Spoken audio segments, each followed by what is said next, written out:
Alzavamo queste macchine con molle, spessore, ammortizzatore e andavamo in giro veramente a rischiare la vita, però era bella. La portavo lì magari cercando di spiegare con la mia testa e le mie parole quello che mi sarebbe piaciuto fare, quindi più un fuoristrada realistico, lento, morbido, e loro ti preparavano invece la macchina come un terraria, tu dovevi volare sugli ostacoli, no? E poi a quel punto come avviene lo switch del ok, ho iniziato a fare qualcosa di particolare che mi appaga eccetera eccetera a lo faccio diventare un'attività? Ecco, lì subentra l'incoscienza. Perché solo 2 aziende su 10 hanno successo, mentre le altre 8 chiudono nel giro di 5 anni? Stavo per entrare in un locale molto particolare. Quale strategie mettono in pratica?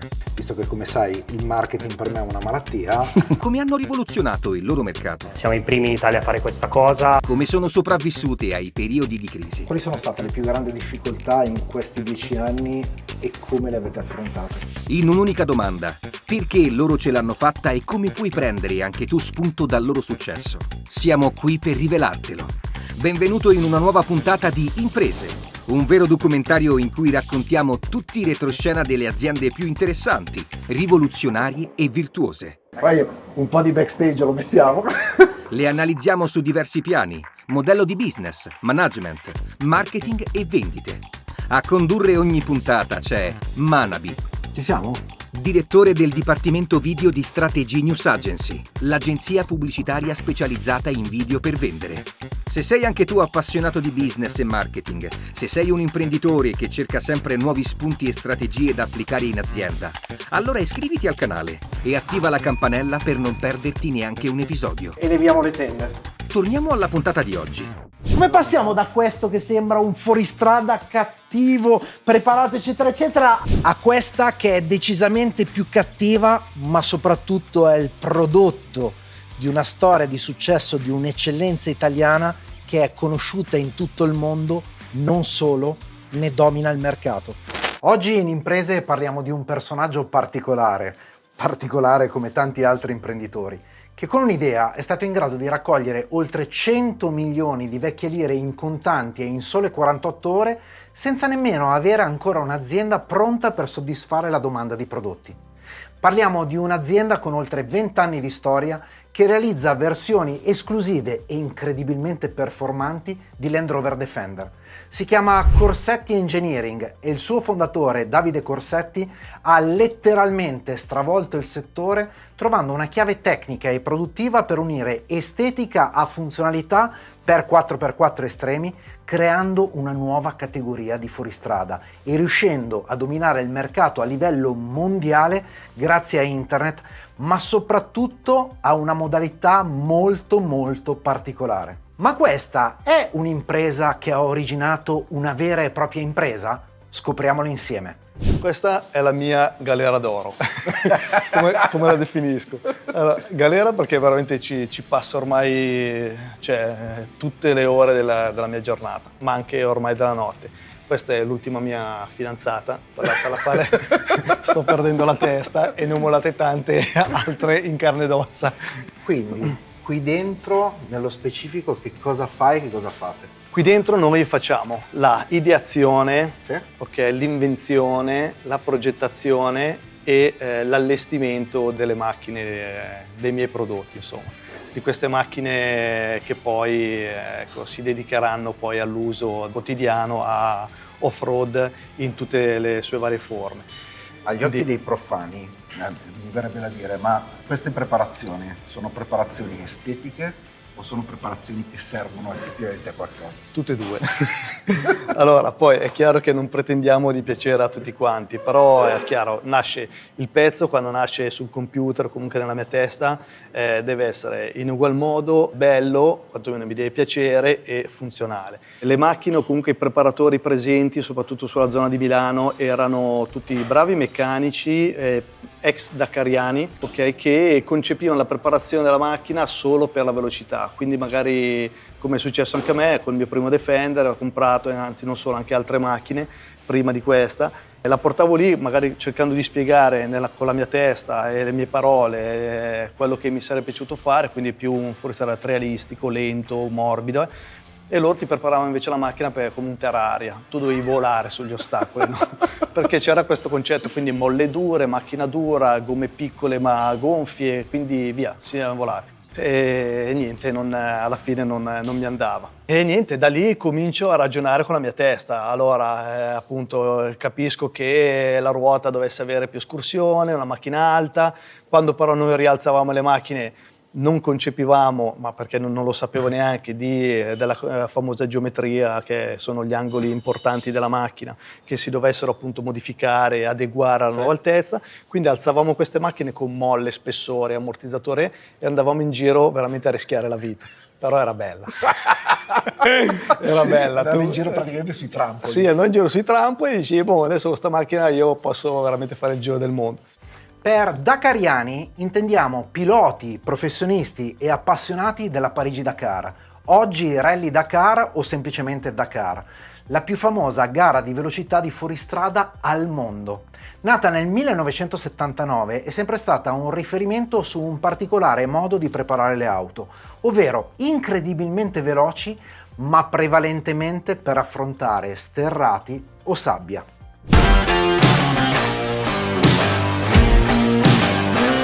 Ecco, poi magari ci accorgevamo che per tanti aspetti non andava bene. Sì, superava certi ostacoli, ma tanti altri invece la macchina peggiorava.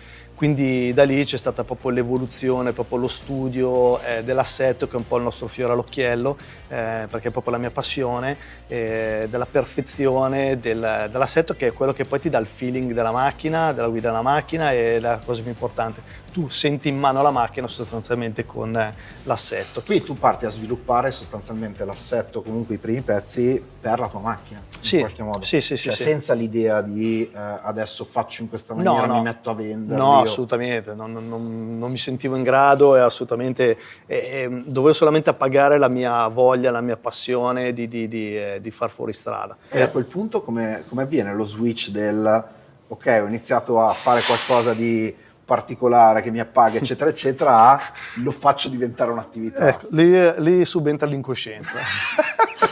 C'era una preparazione verso il mondo del lavoro, quindi con le sue responsabilità e tutto quanto. Io avevo solamente i miei concetti e la mia macchina costruita in casa insieme all'aiuto dell'amico Fabbro, che lavorava appunto con dei concetti veramente strani. Ai tempi, ecco, in quei tempi nasce, prima della vera e propria attività, il sistema staccamolla, che è quello che un po' mi ha reso un po' famoso un po' in questo ambiente. Era un sistema dove... sistema che non esisteva completamente. No, assurdo poi. Assurdo, però funzionava, perché allora fisicamente non riuscivo a spiegarmelo, però a livello funzionale e pratico funzionava. Mi sono comunque confidato con questi miei amici ingegneri per certi concetti che non riuscivo a capire, e loro mi spiegavano un po' il discorso delle forze, della stabilità, della fisica, eccetera, e insomma sostanzialmente funzionava. Da lì appunto mi sono fatto la mia prima macchina con questo sistema, girando appunto per i raduni, finché non mi dicono: ma Davide, ma perché non ti butti in questo mondo a far cosa? Cioè, come fai?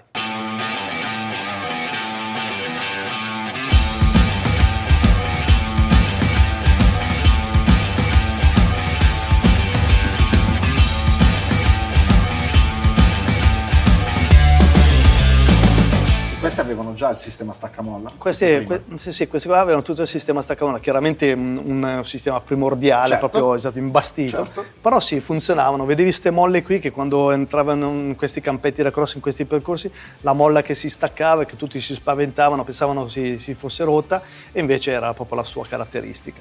Quindi questo ti dava più mobilità, ok, Certo. che ai tempi, ecco, per me era fondamentale. Niente, praticamente mi consigliano di fare la prima edizione della fiera del Carrara Fest che c'era qua in Italia, che era un'esibizione, un'esposizione dei vari professionisti in questo campo in ambito italiano. Quella che diciamo era la fiera di riferimento del settore l'unica, strada in Italia. l'unica, esatto, che c'era, poi grande così, e niente, anche lì dico sì, ma come faccio a partecipare? Cioè, allora lì, diciamo, creo la prima azienda, ok, come ragione sociale, e vado a fare praticamente questa fiera qua. Siamo in che anno? Nel 2000, Ok. proprio nel 2000. Quindi ho radunato un po' tutti i miei vari concetti e ho portato lì in uno stand che non sapevo assolutamente come fare e non avevo poi le macchine realmente Certo. costruite. Cosa ho fatto? Ho portato delle macchine finte, manichino, dentro lo stand per far capire comunque un po' il concetto delle mie idee, delle mie preparazioni. E poi c'era l'unica funzionante, quella che è la mia personale, che girava in un'area test all'esterno, quindi per far provare un po' Certo. tutte queste cose. Ecco, all'inizio penso di aver passato i giorni peggiori della mia vita perché lì, come è iniziata la fiera, ho perso un po' tutta la mia sicurezza, il mio entusiasmo, perché mi rendevo conto intanto avevo di fianco dei veri professionisti. Che quindi, Delle realtà importanti. esatto, e che io non c'entravo proprio assolutamente niente. E un po' perché comunque, ecco... Anche perché, perdonami il dettaglio, ma è ugualmente una fiera dove partecipano anche le case automobilistiche in qualche modo. Certo, c'era anche la Land Rover. Buongiorno, chi è lei? Nessuno, meglio... Comunque sì, dai, faccio questa prima fiera dove praticamente succedeva così proprio, che durava una settimana ed era bello per quello. Poi comunque ci si incontrava anche con gli altri preparatori, ho fatto amicizie, quindi ho passato dei bei momenti. E durante la fiera succedeva così, che arrivavano praticamente dei possibili utilizzatori di queste cose, no? Quindi dei veri fuoristradisti che cominciava un dibattito che si scontrava un po' con le mie idee, che erano un po' in effetti un po' strane, rispetto a quello che erano abituati a usare e a vedere. Quindi con le mie parole cercavo di spiegare un po' tutte queste soluzioni, finché poi, ecco, dal momento che non si arrivavano a soluzioni, io consigliavo di provare la macchina all'esterno, che guidavo io in un percorso che mi ero preparato, dove poi comunque riuscivamo a incontrare un po' tutte le varie situazioni, il twist, il laterale, pendenze pericolose, eccetera. Succedeva così che come entrava questa persona in macchina, che io capivo che si rimaneva un po' stupita e sbalordita dal suo funzionamento, mi tranquillizzavo, mi rasserenavo e funzionava che ogni fine giro, ok, il 99% delle persone che provavano questo assetto poi me lo ordinavano. Ecco, questa è un'informazione veramente cruciale. Quello che Davide Corsetti aveva fatto, senza saperlo, era ciò che nel marketing viene definito free trial. Il free trial è una prova gratuita per attirare potenziali clienti a provare il tuo prodotto o servizio per un periodo o per una quantità limitata. Lui avvicinava, quasi per sfida, questa è la leva che ha utilizzato inconsciamente, le persone a testare il suo prodotto. Vieni, sali su in macchina e guarda tu stesso.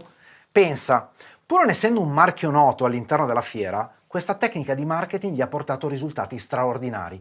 Questa mossa, geniale per il tempo, ormai la vediamo praticamente ovunque, soprattutto lato app e software. Primo mese gratis, 7 giorni di free trial, eccetera. Ma anche nei supermercati o nei negozi e quindi offline. Prova i nostri cioccolatini, assaggia questo caffè. Ti consiglio vivamente di utilizzarla, specialmente se non sei ancora conosciuto e se pensi veramente che il tuo prodotto sia valido. Dai un assaggio del tuo prodotto e vedrai quanta fame hanno i tuoi clienti. Premetto che io non c'avevo niente, non sapevo disegnare col computer, non c'avevo una rete di fornitori, non c'avevo niente. Ho creato questa ragione sociale dove io volevo inizialmente rivendere dei ricambi Land Rover, originali e non, no? Aftermarket. Ma di mio non c'avevo niente, avevo solo questa macchina che cercavo di fare. Insomma, ti dico, te la faccio breve, sono tornato da quella settimana di fiera con non so quanti ordini, non so quanti soldi di caparra, e da lì doveva iniziare tutta la mia attività, che avrebbe dovuto produrre questi pezzi che io avevo promesso dopo 2 o 3 mesi, ok, per poi consegnarli e cominciare chiaramente questa attività qua. Quindi all'inizio tu parti con l'idea proprio di sviluppare i pezzi, non di fare le macchine. No, di sviluppare i pezzi. Ecco, figurati, all'inizio per rivendere dei pezzi di altri, poi durante la fiera dei miei pezzi, tornato a casa praticamente con questa grandissima soddisfazione, però non c'avevo nulla, ripeto, mi sono messo a piangere. Oltretutto, prima di partire per la fiera mi ero messo insieme a 2 amici, ero d'accordo con 2 amici che avremmo fatto una società che poi avrebbe portato avanti tutta questa impresa.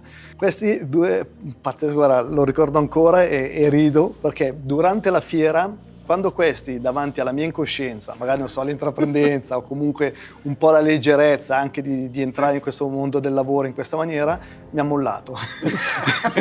in fiera mi hanno detto guarda, sì, mi hanno detto guarda, ti aiutiamo a finire la fiera, poi non ci vedi più. Quindi sono tornato a casa da solo, con questi ordini diciamo da evadere, mi sono messo a piangere perché ero disperato. Già, perché facendo il marketing nella maniera corretta, soprattutto il marketing online a risposta diretta, è possibile trovarsi con così tante richieste da non essere ancora strutturati a sufficienza per soddisfarle. Lo so, è strano, ma è la verità. Se fai marketing nella maniera corretta, anche se non sei nessuno nel settore, puoi ritrovarti letteralmente inondato di ordini in poco tempo.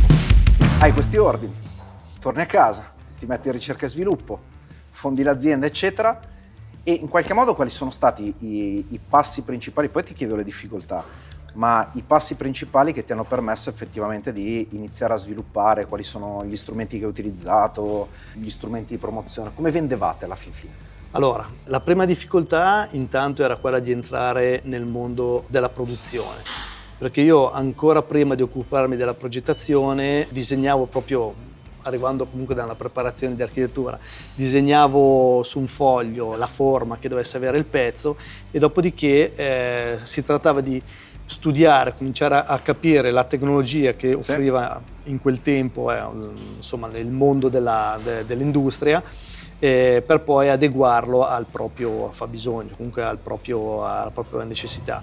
Ecco, anche lì io poi ti parlo di fornitori sleali perché allora ai tempi cominciavano già a esserci le prime macchine taglio laser, che è una macchina che da una lamiera di ferro ti taglia la sagoma che vuoi in brevissimo tempo.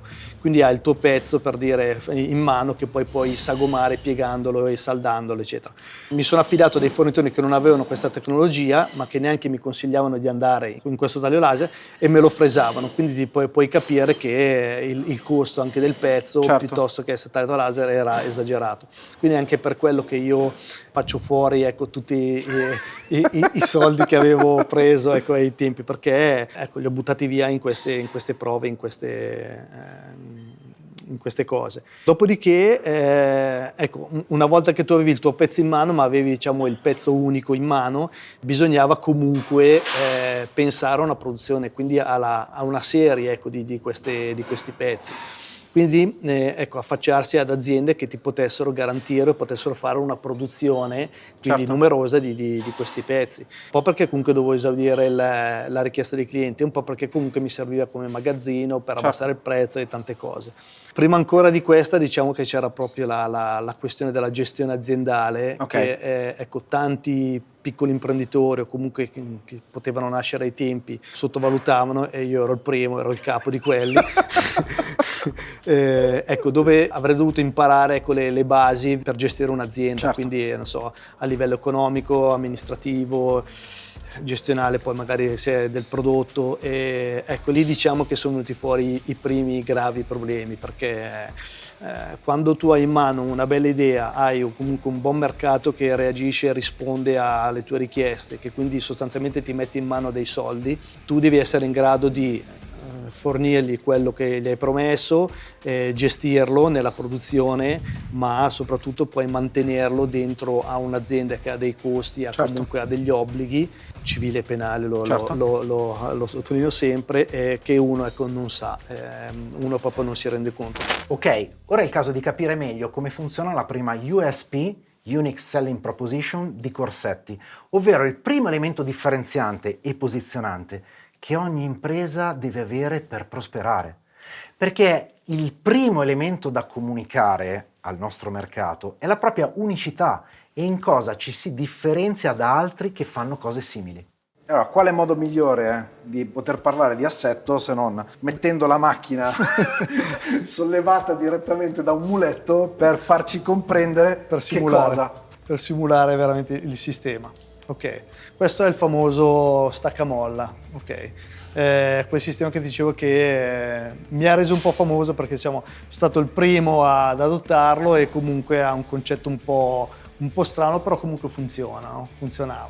Quindi si trattava di, per quello che ti dicevo prima, la macchina per me raggiunge un'ottima mobilità quando le ruote cercano di stare il più tempo possibile attaccate al terreno per dare appunto motricità e trazione alla macchina.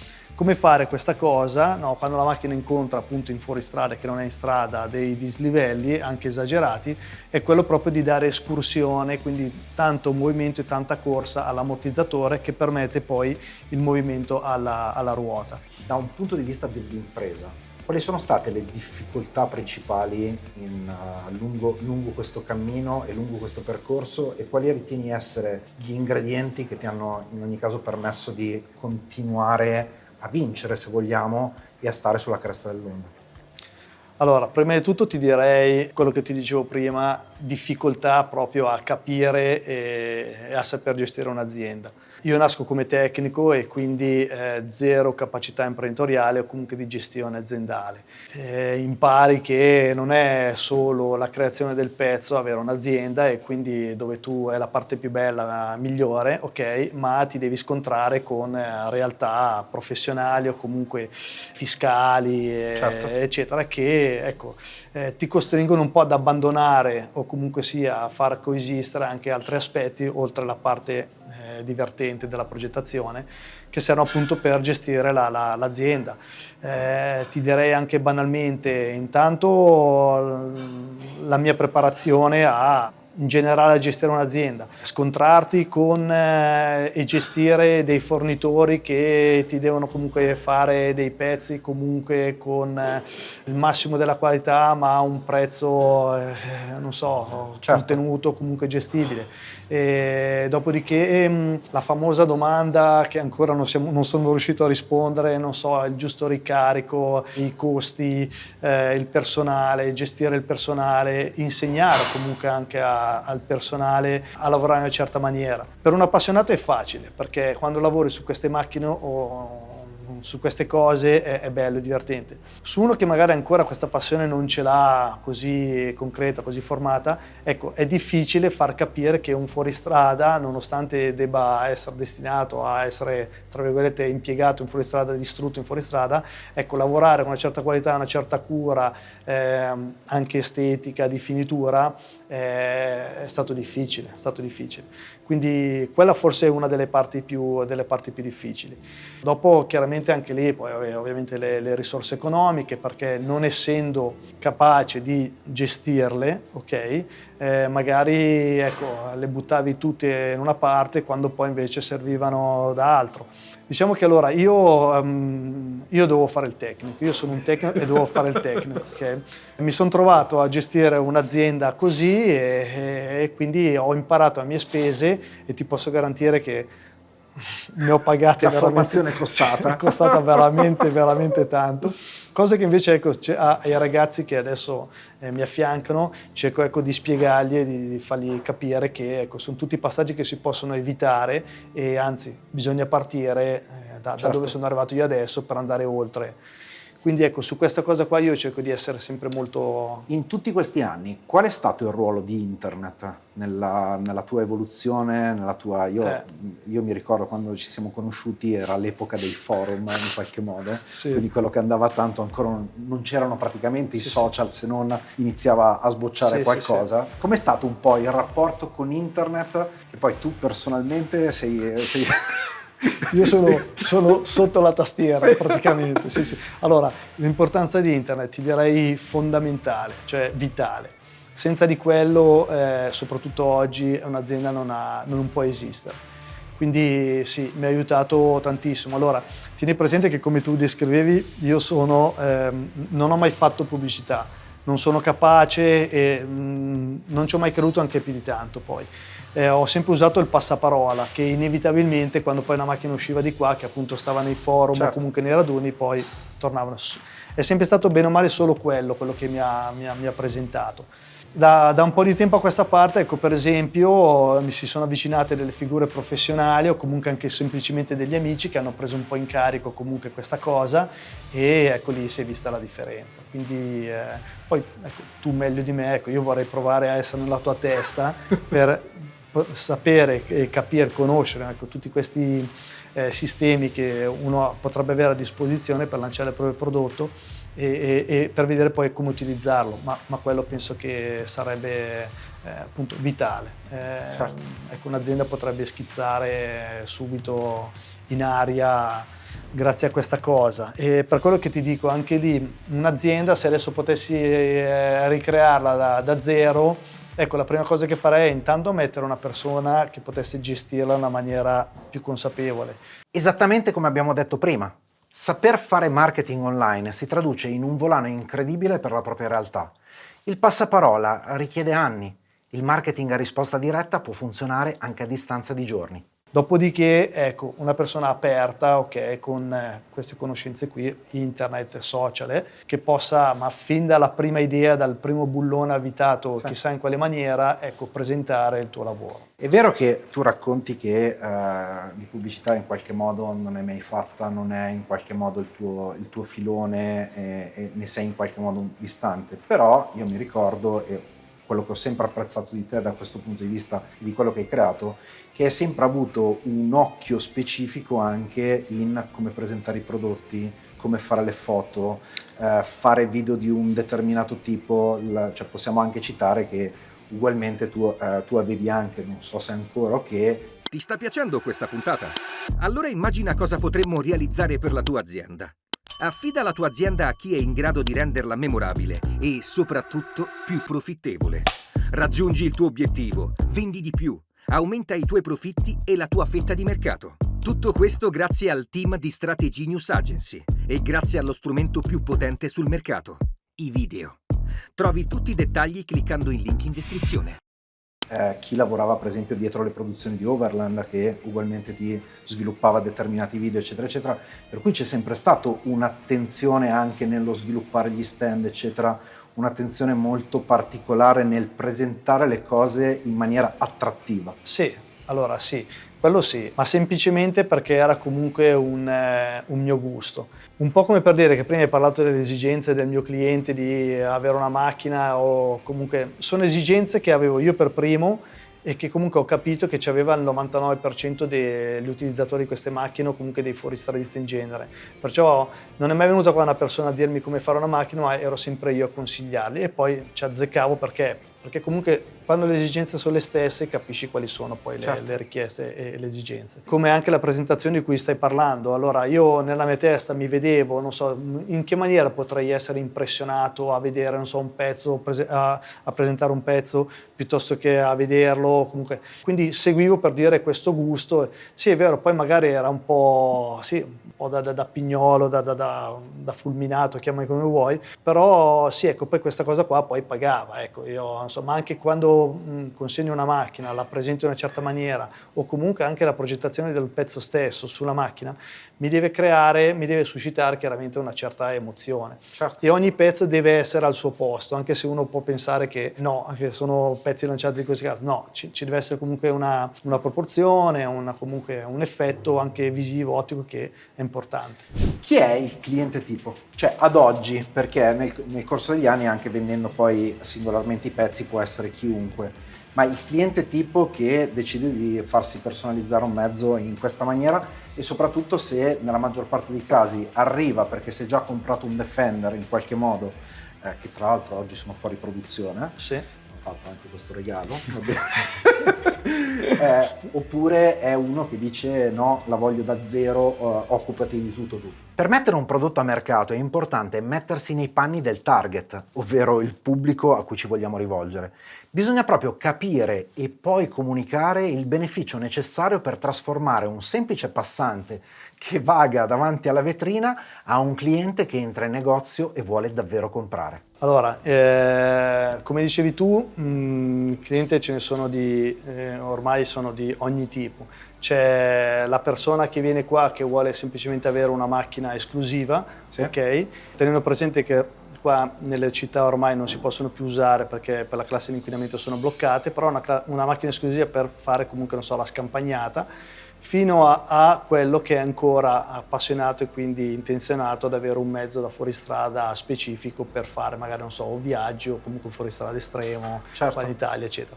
Quindi diciamo c'è questo ventaglio di clientela che spazia in ogni tipologia.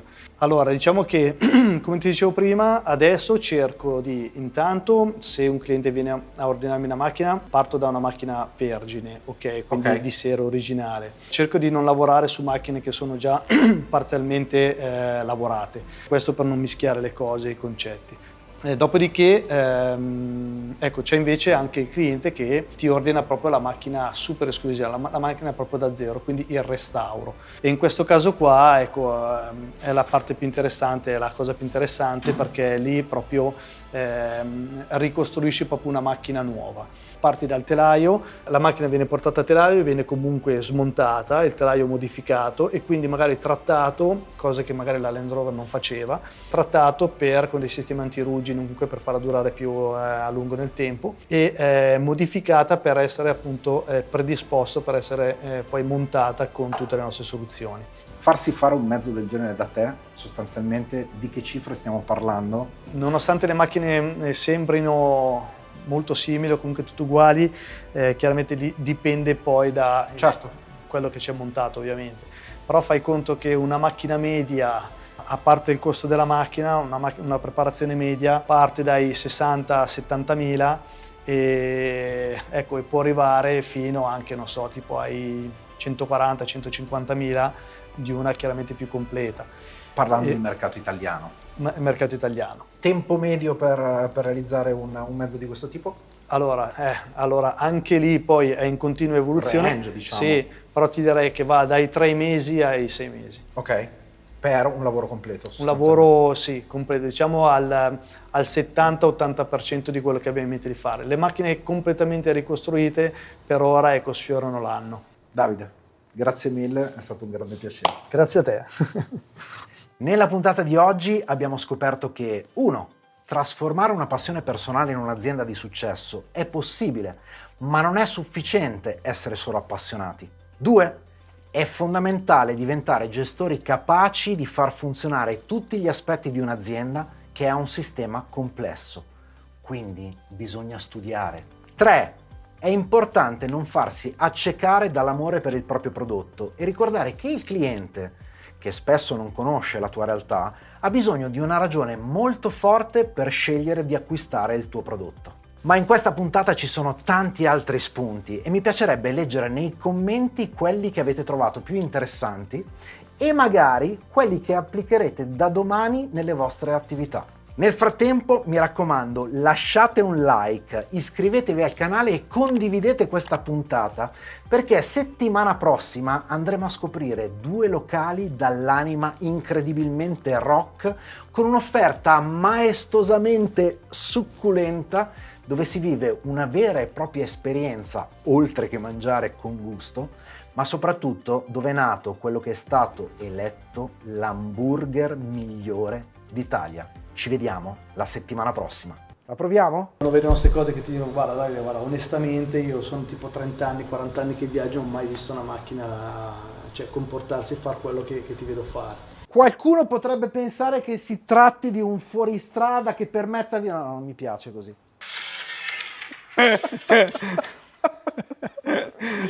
Una trasciata Sì, senza veramente. senso.